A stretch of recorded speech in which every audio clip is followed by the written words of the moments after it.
আসসালামাইকুম। আজকে আপনার কোরাল মাছ দিয়ে বরফতে আলু দিয়ে রান্না করা। কোরাল মাছটা আমি হলুদে গুঁড়া, মরিচে গুঁড়া, লবণ দিয়ে আমি ভেজে নিয়েছি। এখানে আমি দিয়ে দিচ্ছি হলুদে গুঁড়া, মরিচে গুঁড়া, লবণ, আদা বাটা, পেঁয়াজ বাটা, রসুন বাটা দিয়ে আমি সুন্দর করে মশলাটা দিয়ে কষাই নিচ্ছি। এখানে দিয়েছি বরবটি আর আলু। আমার প্রায় কষানো হয়ে গেছে অলমোস্ট। এখন আমি দিয়ে দিচ্ছি টমেটো।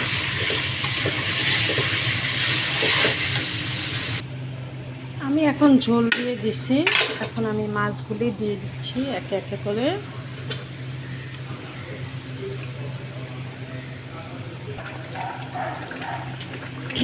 হয়ে গেল আমার মাছটা রান্না করা। তো ভালো থাকবেন, পরে ভিডিওর জন্য অপেক্ষা করবেন, কমেন্ট করে জানাবেন আমার মাছটা কেমন হলো। ঠিক আছে, আসসালামু আলাইকুম, আল্লাহ হাফেজ। পরে ভিডিওতে আবার দেখা হবে।